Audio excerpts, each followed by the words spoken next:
Okay so welcome back everyone. આપણે લોકો આપણા ડિડક્શન ચેપ્ટરને ફિનિશ કરવા માટે જઈ રહ્યા છે. કદાચ આ આપણો લોકોનો સૌથી નાનકડો લેક્ચર બની શકે છે હજી સુધીના ઇન્કમ ટેક્સના લેક્ચર્સમાંથી, બીકોઝ મારે ડિડક્શન આજના સેશનમાં પૂરા કરવાનો ટાર્ગેટ રાખવાનો છે અને બહુ જ નાનકડી 4-5 સેક્શન્સ બાકી છે. સો બીજું નેક્સ્ટ ચેપ્ટર આજના વિડીયોમાં નહીં, આપણે નેક્સ્ટ વિડીયોની અંદર શરૂ કરીશું.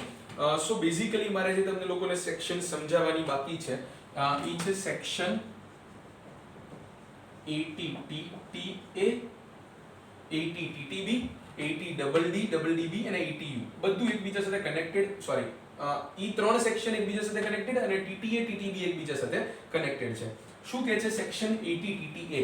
પહેલા હું તમને સમજાવું છું સિમ્પલી. સેક્શન 80TTA બહુ જ મસ્ત છે. આપણે લોકોએ પહેલાય ક્યારેક કરેલું છે કે તમારી પાસે સેવિંગ્સ બેંક અકાઉન્ટ હોય કોઈ પણ ટાઈપનું, કોઈ શેડ્યુલ બેંકનું સેવિંગ બેંક એકાઉન્ટ કે પછી કોઈ કોઓપરેટિવ સોસાયટીનું સેવિંગ્સ બેંક એકાઉન્ટ કે પછી પોસ્ટ ઓફિસનું સેવિંગ બેંક એકાઉન્ટ, અને તમે હોય ઇન્ડિવિજ્યુઅલ કે HUF, તમે હોય ઇન્ડિવિજ્યુઅલ કે HUF.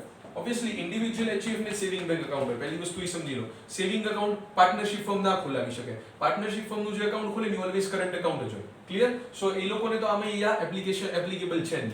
સો ઇન્ડિવિજ્યુઅલ કે HUF નું સેવિંગ્સ બેંક એકાઉન્ટ હોય, એના પર જે એને ઇન્ટરેસ્ટની ઇન્કમ થાય છે, સમજો કઈ સેક્શન છે? TTA એટલે 80I પછીની. યસ, તો I પછીની જે બધી સેક્શન છે, I પછીની જે બધી સેક્શન છે એ આપણને લોકોને ખ્યાલ છે કે એ ઇન્કમ રિલેટેડ છે. જેમ કે આપણે આના પ્રીવિયસ વિડિયોની અંદર સમજ્યા હતા 80QQB, 80RRB. સો સેમ વે ફ્રેન્ડ્સ, આજે ઇન્ટરેસ્ટ ઇન્કમ જે થાય છે 80TTA ની અંદર, જે સેવિંગ્સ બેંક એકાઉન્ટ વાળી જે છે ઇન્ટરેસ્ટ ઇન્કમ, એ જે છે ફ્રેન્ડ્સ, એના પર તમને ડિડક્શન મળશે 80TTA માં, બીકોઝ આ ઇન્કમ રિલેટેડ ડિડક્શન છે. કેવી રીતે? તો કે જે તમારી ઇન્ટરેસ્ટ ઇન્કમ થઈ ઓર ₹10,000 whichever is less, that is deductible under section 80TTA. Deduction છે, એક્ઝમ્પશન નથી. મતલબ તો કે પહેલા આ જે ઇન્કમ થઈ, લેટેસ્ટ છે તમને ઇન્કમ થઈ, ઇન્ટરેસ્ટ ઇન્કમ થઈ 8,000, તો પહેલા એ 8,000 તમારા IFOS માં એડ થશે એટલે એ તમારા ગ્રોસ ટોટલ ઇન્કમનો પાર્ટ બનશે. પણ એ ગ્રોસ ટોટલ ઇન્કમનો પાર્ટ બની એમાંથી પછી લેસ થશે ડિડક્શન અંડર સેક્શન 80TTA, અને 8,000 રૂપીસ તમારા લેસ થશે, because 8,000 or 10,000 whichever is less, actual કરતા વધારે લેસ ના થઈ શકે. એટલે અગેન તમારી જે છે ટોટલ ઇન્કમમાં એ ઇન્ક્લુડ થશે નહીં. બહુ જ સિમ્પલ. આનાથી સિમ્પલ સેક્શન મને ખબર નથી ઇન્કમ ટેક્સમાં કઈ જગ્યાએ અવેલેબલ છે, પણ એક પોઈન્ટ જે છે એ તમને લોકોને મેં IFOS સમજાવતો હતો ત્યારે કરાવ્યો હતો, અત્યારે ફરી કહી દઉં. એક IFOS વખતે મેં તમને સેક્શન સમજાવી હતી 10 સબસેક્શન 15. ઈ હતી એક્ઝમ્પશનની સેક્શન. ઈ શેની એક સેક્શન હતી? એક્ઝમ્પશનની સેક્શન. એની અંદર આપણે લોકો કેવું સમજતા હતા? એક્ઝમ્પશનની સેક્શનની અંદર આપણે લોકો કેવું સમજતા હતા? તો કે તમે જો સેવિંગ્સ બેંક એકાઉન્ટ હોય તમારી પાસે પોસ્ટ ઓફિસમાં, એટલે તમારું post office saving bank account હોય, તો જો એ ઇન્ડિવિજ્યુઅલના નામે હોય તો 3,500 રૂપીસનું એક્ઝમ્પશન મળે, અને જો એ જોઈન્ટ નેમમાં હોય તો 7,000 રૂપીસનું તમને એક્ઝમ્પશન મળે. હવે માની લો કે તમને post office savings bank account છે તમારું ઇન્ડિવિજ્યુઅલના નામે, અને એમાંથી તમને ઇન્ટરેસ્ટ ઇન્કમ થઈ ₹10,000. સો આ 10,000 ની ઇન્ટરેસ્ટ ઇન્કમ છે, એમાંથી 3,500 તો તમારી એક્ઝમ્પ્ટ થઈ જશે. જો એ એક્ઝમ્પ્ટ થઈ તો ટોટલ 6,500 તમારી ઇન્કમ ફ્રોમ અધર સોર્સિસમાં જશે. તો એ 6,500 તે તમારી ગ્રોસ ટોટલ ઇન્કમનો પાર્ટ બનશે. અને લેસ કરવાનો વારો આવે ત્યારે તમે કરો ડિડક્શન અંડર સેક્શન 80TTA, તો 6,500 ઓર 10,000 whichever is less, એટલે 6,500 પાછું ત્યાંથી લેસ થઈ જશે. એટલે તમારી જે ટોટલ ઇન્કમ હશે એની અંદર એ 6,500 ઇન્ક્લુડેડ નહીં હોય. સિમ્પલ. માની લો કે તમારી જે પોસ્ટ ઓફિસ વાળી ઇન્કમ છે એ 10,000 નહીં, એ છે તમારી માની લઈએ 20,000. તો 20,000 માંથી 3,500 એક્ઝમ્પ્ટ થઈ ગયા, એટલે બચ્યા કેટલા? 16,500. ઓકે, હવે 16,500 ઓર 10,000 whichever is less, એટલે કેટલું આવશે? તો કે તો આવશે 10,000. સો એ 10,000 તમે લેસ કરો તો ખાલી આ 16500 માંથી 6500 જ તમારા ટોટલ ઇન્કમનો પાર્ટ બનશે. સમજ પડે છે? કહેવાનો મતલબ એમ છે કે જો પોસ્ટ ઓફિસનું સેવિંગ્સ બેંક એકાઉન્ટ હોય ને તો તમને ડબલ બેનિફિટ મળે છે. મતલબ ડબલ બેનિફિટ એટલે એકની એક અમાઉન્ટ તમે બે વાર લેસ નથી કરી રહ્યા, પણ એક ઇન્કમ માંથી તમને બે વાર લેસ કરવાનો ચાન્સ મળે છે. શું? તો કે એક એક્ઝમ્પશન અને એક ડિડક્શન. Clear or not? માની લો કે તમે એક્ઝમ્પશન લઈ લીધું, તમારી ટોટલ ઇન્કમ જ માની લઈએ 3500 છે પોસ્ટ ઓફિસ સેવિંગ બેંકમાંથી, તો 3500 લેસ એક્ઝમ 3500, તો અહીંયા આવશે 0. તો જો IFOS માં 0 ગઈ છે ને તો પછી ડિડક્શન માં 3500 ના લઈ શકાય, તો એ ડબલ ડિડક્શન થઈ ગયું. Clear or not? In short 20000 છે એમાંથી 3500 એક્ઝમ્પ્ટ કર્યા તો 16500 જે ઇન્ક્લુડેડ છે ટોટલ ઇન્કમ ની અંદર એનું જ હું ડિડક્શન લઈ શકું. Is it clear? જે ગ્રોસ ટોટલ ઇન્કમ ની અંદર ઇન્ક્લુડેડ છે એમાંથી જ હું ડિડક્શન લઈ શકું. Clear or not? એટલા માટે જ ઉપર ઘણી વખત એવું બધી સેક્શનમાં કહેતા હોય છે કે it should be part of gross total income, તો જ તે તમને મતલબ investment should be done out of gross total income. એના જેવું છે કે income should be a part of gross total income, તો અને તો તમને અહીંયા ડિડક્શન મળે. So that is what is given over there. તમે લોકો સમજી ગયા હશો કે મેં શું કેવી રીતે આ સમજાવ્યું. પહેલા તમારે 3500 કે 7000 નું ડિડક્શન લઈ લેવાનું છે અને એ પછી તમારે 10000 રૂપીસ સુધી ETTT એમાં ડિડક્શન લઈ લેવાનું છે. સો અકોર્ડિંગલી તમારી ટોટલ ઇન્કમ આવી જાય. Clear or not? Yes or no? Yes. So this is the example. તમારે લોકોને કોઈને કોપી કરવું હોય તો હું તમને ચાન્સ આપું છું, you can copy it.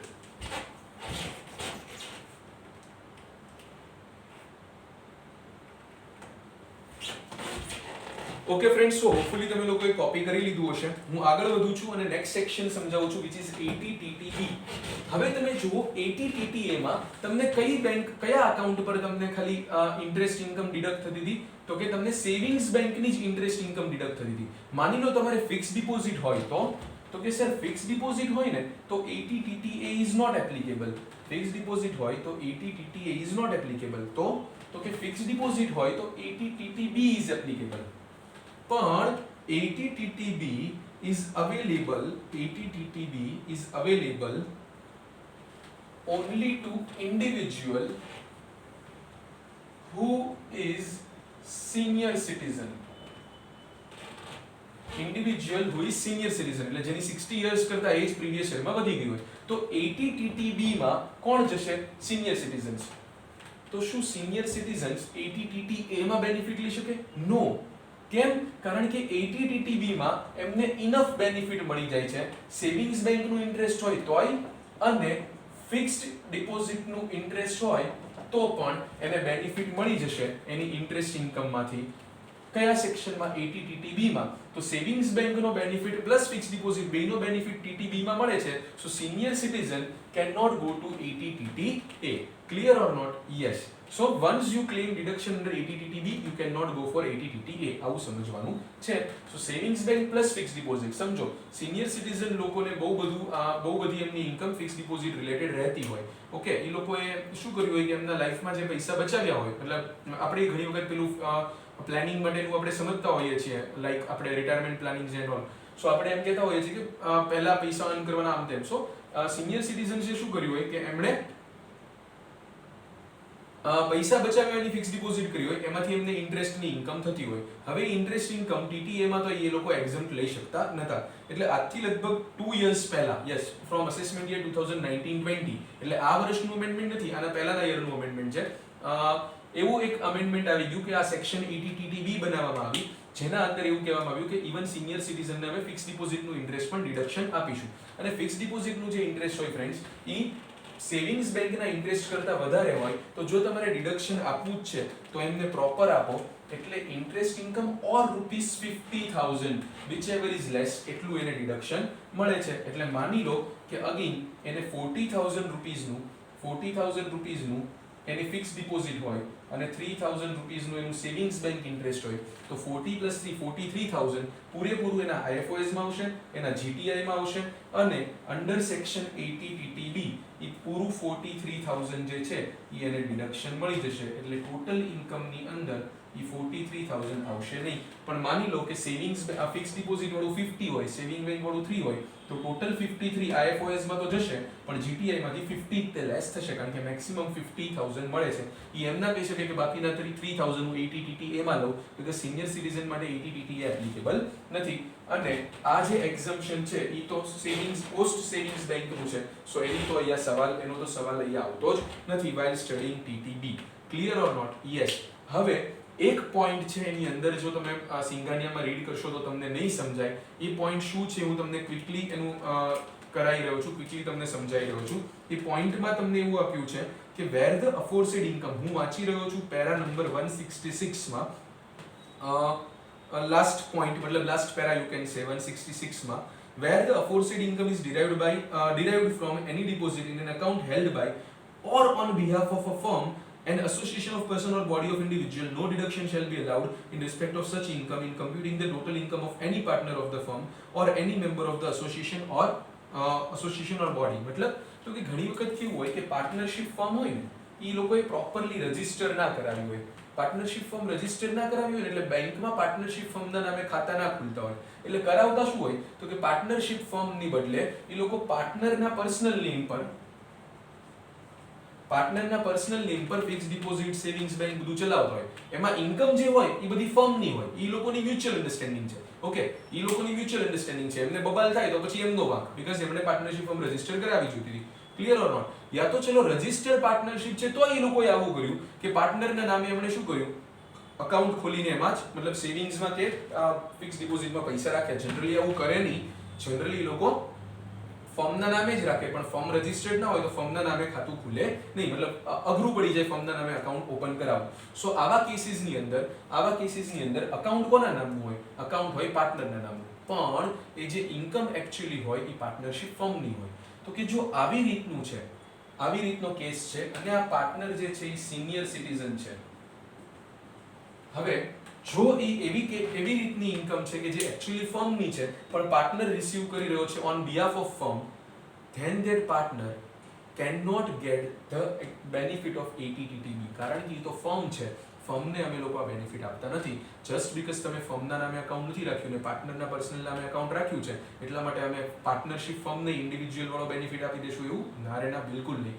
So A benefit નહીં મળે. એટલા માટે same rule is applicable in case of association of person or body of individual in case of their members. એમાં પાર્ટનર ના કહેવાય, એમાં મેમ્બર્સ કહેવાય. ક્લિયર? તો ATTTB para number 165 166 I advise you to read from Vinod Singhania. Okay, I am moving further with section. મારે 3 section તમને કરાવવાની બાકી છે. હવે જે બાકી છે એ 3 સેક્શન છે. બેઝિકલી એના ટાઇટલ્સ જે છે એ છે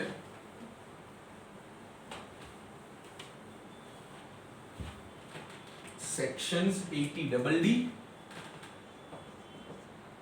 સેક્શન 80DD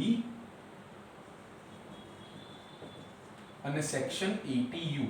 આ 3 સેક્શન કરાવવાની બાકી છે, પણ ઘણી એકબીજા સાથે રિલેટેડ છે એટલે હું હંમેશા સાથે કરાવતો હોઉં છું. પણ તમને એટલી ખબર પડવી જોઈએ કે આ બંને ઈ પેમેન્ટ રિલેટેડ ડિડક્શન છે. મતલબ અહીંયા મારે કંઈક પેમેન્ટ કરવા પડશે અને આ જે છે ઈ ઇન્કમ રિલેટેડ ડિડક્શન છે. Clear or not? સો અહીંયા ઇન્કમમાંથી ડિડક્શન મળશે. બહુ જ સિમ્પલ. મારે ખાલી તમને ATD સમજાવવામાં થોડોક ટાઈમ જશે.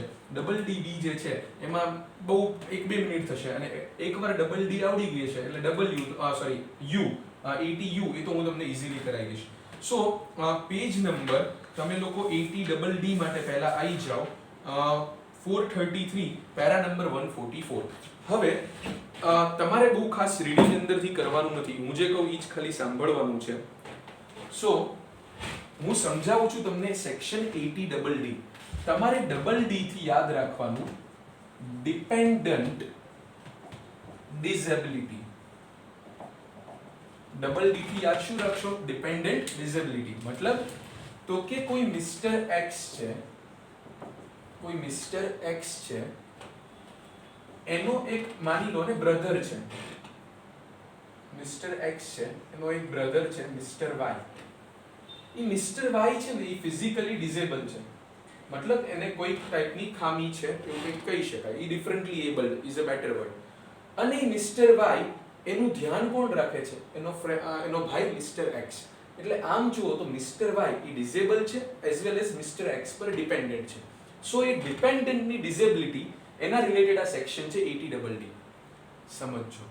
હવે આ મિસ્ટર એક્સ એ આપણો અસેસી છે, જે એના ભાઈ જે એના માટે ડિપેન્ડન્ટ ડિસેબલ છે એનું ધ્યાન રાખે છે, એના માટે એ શું કરે છે? એના માટે એ બધું એની મેડિકલ ટ્રીટમેન્ટ એટસેટ્રા માટે પેમેન્ટ કરે છે.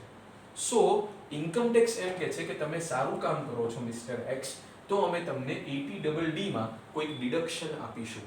અમે તમને 80DD માં ડિડક્શન આપશું, કારણ કે અમે માનીએ છીએ કે તમારી ઇન્કમમાંથી થોડીક ઇન્કમ આ મિસ્ટર વાય નું ધ્યાન રાખવામાં એમ જતી રહેતી હશે. ક્લિયર? સો કેટલું ડિડક્શન આપશે, શું આપશે, કયા પેમેન્ટ માટે આપશે? તો કે બે ટાઈપના પેમેન્ટ હોય કે જે મિસ્ટર એક્સ મિસ્ટર વાય માટે કરતો હોય. બે ટાઈપના પેમેન્ટ હોય. એક તો કે આની મેડિકલ ટ્રીટમેન્ટ કરાવવા માટેના, આને સાર સંભાળ માટેના ઈ ખર્ચ. બીજું, મિસ્ટર એક્સ ને એવો ડર હોય કે જો મિસ્ટર એક્સ ને કંઈક થઈ ગયું તો ફ્યુચરમાં મિસ્ટર વાય નું ધ્યાન કેવી રીતે કોણ રાખશે? તો મિસ્ટર વાય માટે ત્યારે પૈસા કોણ આપશે?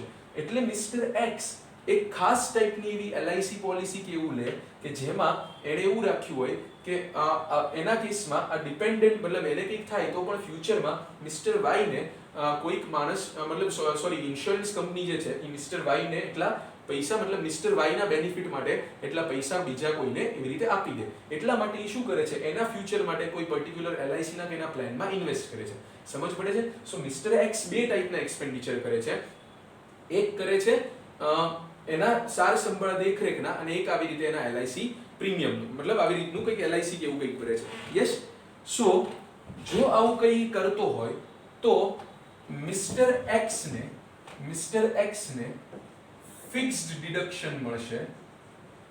ફિક્સ્ડ ડિડક્શન ગમે તેટલો એને એક્ચ્યુઅલ એક્સપેન્સ કેટલો કર્યો, એક્ચ્યુઅલ પ્રીમિયમ કેટલું ભર્યું એ કંઈ જ લેવા દેવા નથી. એને ફિક્સ ડિડક્શન મળી જશે ₹75,000 અંડર સેક્શન 80DD. એને 75,000 સીધા લેસ કરી દેવાના. હા, ડોક્ટર પાસેથી એક મેડિકલ સર્ટિફિકેટ લાવીને મિસ્ટર એક્સે ઇન્કમ ટેક્સમાં જમા કરાવવું પડશે કે આ ડિડક્શન લેવા માટે સાચે આ ભાઈ ડિસેબલ છે. એકચ્યુઅલી ડિસેબલ ઇન્કમ ટેક્સની નજરમાં તો કહેવાય કે જો એ કંઈક ડેફ, ડમ, બ્લાઇન્ડ કે પછી ફિઝિકલી હેન્ડીકેપ્ડ હોય અને એ 40% થી વધારે એને ઈ ડિસેબિલિટી હોય. Is it clear? A doctor એનું સર્ટિફિકેટ આપે. જો આ 40% થી વધારે ડિસેબલ છે તો ₹75,000 નું આને ફિક્સ ડિડક્શન મળે. પણ માની લો કે એની ડિસેબિલિટી ઈ સિવિયર છે, સિવિયર ડિસેબિલિટી છે, એટલે તો કે મોર ધેન 80% એ ડિસેબલ છે, મોર ધેન 80%. એટલે જો ડિસેબલ પહેલા ક્યારે કહેવાશે તો કે ઈ ગ્રેટર ધેન 40% હશે, પણ લેસ ધેન 80% હોય તો એને કેટલું ડિડક્શન મળશે? 75,000 જેટલું. ક્લિયર? પણ જો સિવિયર ડિસેબિલિટી હોય તો મિસ્ટર એક્સ ને ડિડક્શન મળશે ₹1,25,000 જેટલું. આટલું ક્લિયર? બધાને સમજાય છે? યસ. બહુ જ સિમ્પલ છે જે આ પોઈન્ટની અંદર તમને લોકોને આપ્યું છે. તો ચલો આપણે લોકો હવે રીડ કરીએ એ જ વસ્તુ મોડ્યુલની અંદર સિંઘાનિયાની અંદરથી. સો the provision of section 80DD are given below. Who can claim deduction? So a resident individual or a resident HUF, even HUF can claim the deduction under section 80DD. Okay, so Mr. X or XHUF koi पण hoy. What is the qualifying expenditure? So a resident individual or HUF can claim the deduction under section 80DD if he or it has incurred an expenditure for the medical treatment including nursing, training or rehabilitation of a dependent relative. Dependent એનો કોણ હોવો જોઈએ? relative, being a person with disability. જેને શું હોય? થોડીક disability. Deduction can also be claimed if the resident individual or HUF has paid or deposited under any approved scheme of LIC or any other insurer or UTI for the maintenance of such dependent relative. मतलब हाँ, alive ना case में पण એવું કહી શકે कि even if he is alive, he can put some amount in UTI or somewhere કે જેમાંથી આના માટે કોઈક એને રિટર્ન ફિક્સ મળતું રહે. Clear or not? પણ એનો બેનિફિશિયરી મિસ્ટર વાય હશે. જો લખ્યું ને for the maintenance of such dependent relative. Clear? Okay. Who is the dependent relative suffering from disability? તો એમ કે છે in case of an individual, dependent means spouse, children, parents, brother and sister who is wholly and mainly dependent upon the individual. તો મેં અહીંયા તમને brother વાળું example આપ્યું. કોણ હોઈ શકે રિલેટિવમાં? સ્પાઉસ પણ હોઈ શકે કદાચ એની મિસ્ટર એક્સની, કે એના પેરેન્ટ્સ હોઈ શકે, એનું કોઈ ચિલ્ડ્રન હોઈ શકે, કે પછી એના બ્રધર ઓર સિસ્ટર હોઈ શકે. Is it clear or not? So spouse, children, parents, brother, sister, it is the definition of relative for the purpose of section 80DD. Is it done? Yes. આટલું સમજ પડશે? Okay. dependent means any member of the family who is wholly and mainly dependent upon the family. Okay. હવે person with disability means a person who suffers 40% or more of any of the following: blindness, low vision, leprosy cured, મને નથી ખબર એ leprosy શું કહેવાતું હશે, પણ કદાચ કંઈક મે બી કદાચ મેન્ટલી થોડું કંઈક ચેલેન્જડ હોય એવું કંઈક હશે. હિયરિંગ એમ્પેરમેન્ટ એટલે સાંભળવાની ઇમ્પેરમેન્ટ એટલે સાંભળવાની તકલીફ. Locomotor disability, I don't know what is that. Mental retardation, માનસિક રીતે છટકી ગયું. અને મેન્ટલ ઇલનેસ તો નોટ પ્રોપરલી માઇન્ડ પ્રોપરલી નહીં ચાલી રહ્યું એવું કંઈક. સો આમાંથી કોઈ પણ હોઈ શકે. જે વર્ડ મેં તમને નથી સમજાય, આપણે સાયન્સ બેકગ્રાઉન્ડ બિલોંગ નથી કરતા, ઓબ્વિયસલી ના ખબર હોય, પણ આપણે શું સમજવાનું છે, આપણે આપણા ક્લાયન્ટ કે મતલબ કોઈ હોય, આપણે શું એને સલાહ દેવાની છે. મતલબ Bing right now the being the students આપણે લોકોએ શું સમજવાનું છે, તો કે આપણે લોકોએ સમજવાનું છે કે ડિડક્શન કેટલું મળશે. તો કે how much is deductible under section 80EE. તો fix deduction of 75,000 is available. A higher deduction of 1,25,000 is available if such dependent relative is suffering from a severe disability, having disability of 80% or above, having disability of 80% or above. So deduction under this section is available regardless of actual expenditure. So actual expenditure સાથે કોઈ લેવા દેવા નથી. અને certificate if any required, તો એમ કે છે for claiming the above deduction the assessee should have a certificate issued by a medical authority, issued by the medical authority. This may be furnished by to the assessing officer whenever he wants to examine it. જ્યારે જ્યારે assessing officer માંગે ત્યારે એને દઈ દેવાનું. Where the condition of disability requires reassessment, मतलब જ્યારે એવું લાગે કે ડિસેબિલિટી જે છે એ વધી ગઈ છે, મતલબ લાઈક પહેલા 40 50 60% હતી પણ હવે 80% થી વધી ગઈ છે, તો કે a fresh certificate from the medical authority shall have to be obtained after the expiry of the period mentioned on the original certificate in order to continue the claim of the deduction. યા તો પછી ઘણી વખત certificate આપ્યું હોય temporary, માની લો ને એને સારું થઈ જાય, ડોક્ટરને એમ લાગતું હોય કે અત્યારે 40-50% ડિસેબલ છે પણ આને કદાચ ક્યોર થઈ જાય તો આ ભાઈ ડિડક્શન ના લેવો જોઈએ પછી. Yes or no? યસ. એટલે ડોક્ટરે એમ કીધું હોય કે ભાઈ આ સર્ટિફિકેટ જે છે એ 2 વર્ષ માટે જેની તમને વેલિડ છે, તો 2 વર્ષ પછી જો એને એમ લાગતું હોય કે ના હજી ડિસેબલ છે તો એને ફરી ડોક્ટર પાસે ફ્રેશ સર્ટિફિકેટ લેવા જવું પડશે. Is it done? Yes. So that is section 80EE. Question આપ્યો છે, you can see it if you want. Page turn કરી લો અને આવી જાવ સેક્શન 80EE પર. આવી જાવ સેક્શન 80EE પર. ઓકે. હવે 80EE શું છે, તો કે 80EE એમ કહે છે કે અગેન થોડુંક છે તો આવી જ રીતનું પણ આમાં જે મિસ્ટર એક્સ છે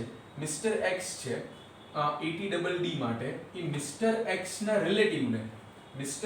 રિલેટિવને જે ડિસેબલ નથી પણ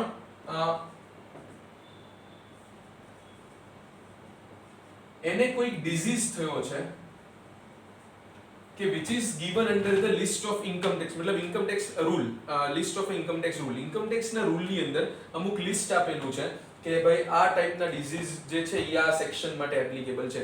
સો એવા કોઈ રૂલમાં મેન્શન ડિઝીઝ મિસ્ટર એક્સ ના રિલેટિવને થયો છે અને મિસ્ટર એક્સ એની ટ્રીટમેન્ટ કરાઈ રહ્યા છે. ઓકે. તો આ સેક્શન ની અંદર 80EE ની અંદર મિસ્ટર એક્સ ને actual expenditure or rupees 40,000 whichever is less એનું ડિડક્શન મળે. કેટલું ડિડક્શન મળે? actual expenditure or rupees 40,000 whichever is less. Is it clear everyone? Yes or no? Yes. So actual expenditure or 40,000 whichever is less એનું deduction mister x claim કરી શકે. પણ હા, જો ઈ પર્સન રિલેટિવ ઈ સિનિયર સિટીઝન હોય તો rupees 1 lakh.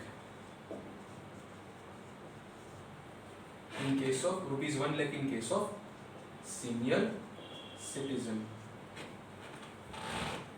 Is it clear? આટલું બધાને સમજાશે? So that is what is given over there. Who can claim deduction? A resident individual or resident HUF can claim deduction under section 80EE. What is the qualifying expenditure? So a resident individual can claim the deduction under section 80EE if he or it has actually incurred expenditure, okay, for the medical treatment of a specified disease or ailment as prescribed by the board. Expenditure should be incurred for the medical treatment of assessee either himself or wholly or mainly dependent husband or wife, parents, husband or wife, children, parents, brother and sister of the individual, or એટલે કે any member of the family in case, or any member of the family in case of HF. So જે 80DD માં હતું એના જેવું જ છે, ત્યાં ડિસેબલ હતો, અહીંયા એને કોઈ પર્ટિક્યુલર ડિઝીઝ છે એટલા માટે છે. સો 80DD અને DDB એકબીજા સાથે થોડી કનેક્ટેડ છે, પણ ડિફરન્સ શું છે તો કે 80DD ની અંદર શું ફરક હતો તો કે 80DD ની અંદર ફિક્સ ડિડક્શન મળી જતું 75000 ઓર 1,25,000, પણ DDB ની અંદર શું ફરક પડે છે તો કે એક તો અહીંયા આગળ ડિસેબિલિટી હતી, અહીંયા આગળ કોઈ ડિઝીઝની ટ્રીટમેન્ટનો એક્સપેન્સ છે, અને અહીંયા એક્સપેન્સની વાત આવે છે એટલા માટે 75,000 કે 1,25,000 નહીં, એક્સપેન્સની વાત આવે છે એટલા માટે 75,000 કે 1,25,000 નહીં, એ ડિઝીઝની ટ્રીટમેન્ટ માટે જે એક્ચ્યુઅલ એક્સપેન્સ કર્યો હોય એ ઓર 40,000 whichever is less, that is the deduction. Clear? અહીંયા ફિક્સ ડિડક્શન છે, અહીંયા એક્ચ્યુઅલ એક્સપેન્ડિચર રિલેવન્ટ છે, પણ ઈ જો સિનિયર સિટીઝન હોય તો it can go up to ₹1 lakh. Is it clear? So 40,000 or 1 lakh, પણ 1 lakh સિનિયર સિટીઝન હોય તો is it done or not? So 1 lakh તો સિનિયર સિટીઝન માં જ એપ્લિકેબલ થશે. ડન. સો આ મેં તમને સમજાવી દીધી 80DD.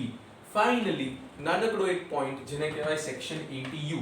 હવે તમે સમજો, મેં તમને કીધું છે કે આ બધા કનેક્ટેડ છે, DDB, 80DD એન્ડ 80U.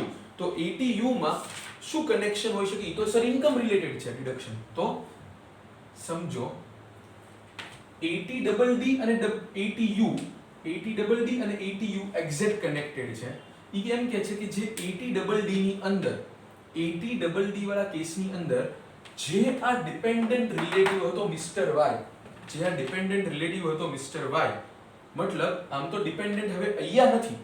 કેમ અહીંયા નથી? કારણ કે એને કંઈક થાય છે ઇન્કમ, મિસ્ટર વાય ને કંઈક થાય છે ઇન્કમ. તો કે જો disable person who is suffering from sum kind of a disability, એને કંઈક થઈ જાય છે ઇન્કમ, તો એ ઇન્કમમાંથી એને 80U ની અંદર મળશે ડિડક્શન. એ ઇન્કમમાંથી જ એને મળશે સેક્શન 80U ની અંદર deduction. Is it clear everyone? બધાને સમજાય છે? કેટલું ડિડક્શન મળશે કહું? કેટલું ડિડક્શન મળશે મિસ્ટર વાય ને? તો કે એટલું જેટલું જ એક્ઝેક્ટ મિસ્ટર એક્સ ને એનું ધ્યાન રાખવાથી મળતું હતું. એટલે કે ફિક્સ ડિડક્શન 75,000, ઓર જો એ સિવિયર ડિસેબિલિટી હોય તો 1,25,000. ફિક્સ્ડ એને કોઈ પણ જે ઇન્કમ અર્ન કરે મિસ્ટર વાય એમાંથી એને અંડર સેક્શન 80U ડિડક્શન મળી જશે ₹75,000 ઓર 1,25,000 if the disability is severe. Exactly બાકી બધા લોજિક જે છે સેક્શન 80DD ના જ રહેશે. So you guys come on to page number 459.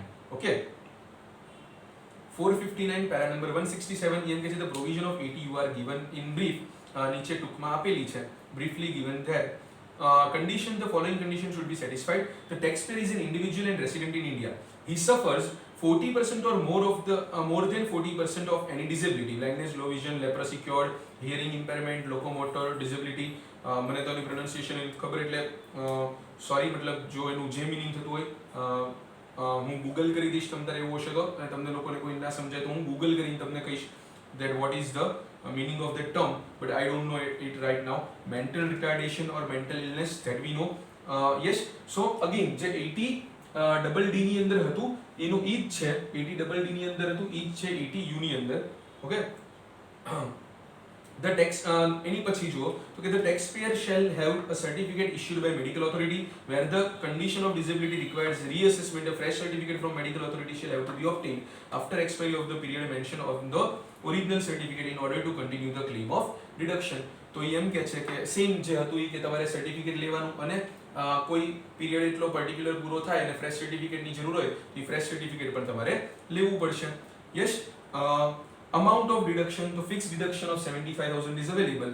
A higher deduction of 1,25,000 is allowed in respect of person with severe disability having disability of 80% or above. So same 80DD અને 80U એકબીજા સાથે connected નીકળ્યા. આ બધી section એકબીજા સાથે connected રહી, અને આ સાથે હું ડિડક્શનની બધી સેક્શન ફ્રેન્ડ્સ અહીંયા ફિનિશ કરું છું.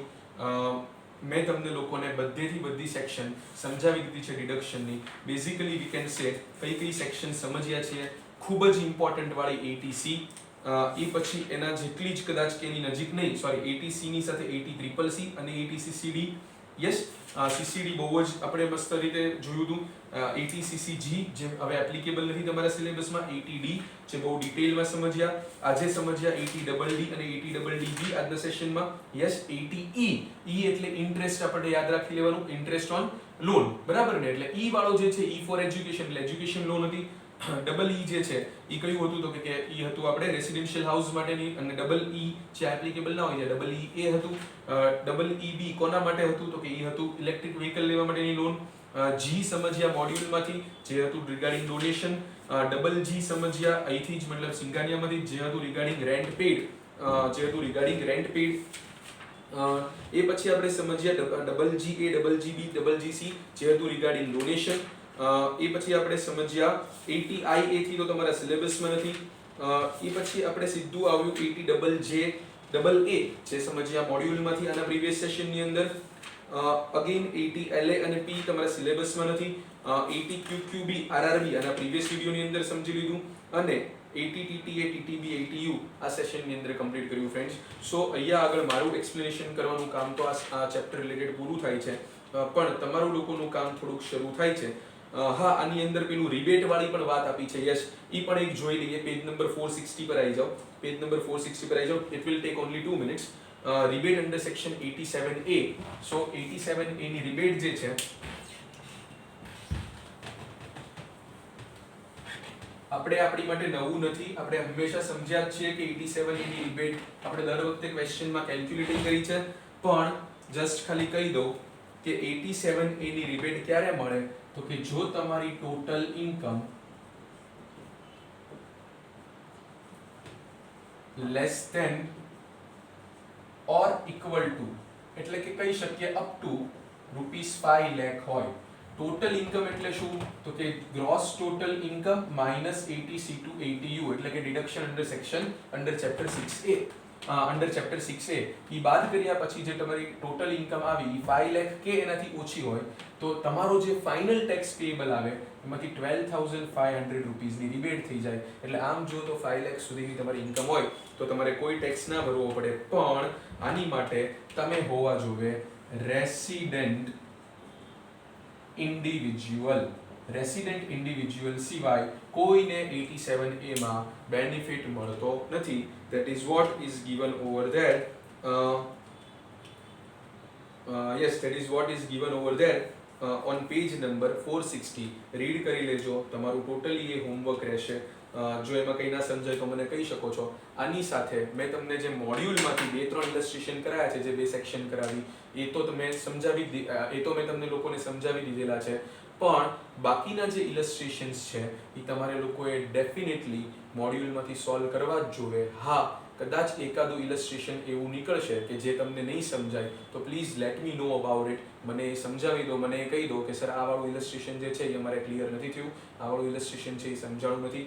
પ્લીઝ કહેજો. મને હજી સુધી સેટ ઓફ કેરી ફોરવર્ડ અને ક્લબિંગના ઇલસ્ટ્રેશન્સમાંથી તે લગભગ 2 કે 3 સ્ટુડન્ટે તે રિપ્લાય કર્યો છે કે સર અમે લોકોએ સોલ્વ કરી નાખ્યા છે. સો પ્લીઝ એવું ના કરતા, જલ્દીથી બધા ઇલસ્ટ્રેશન એના પણ સોલ્વ કરી નાખો. સેના deduction from gross total income.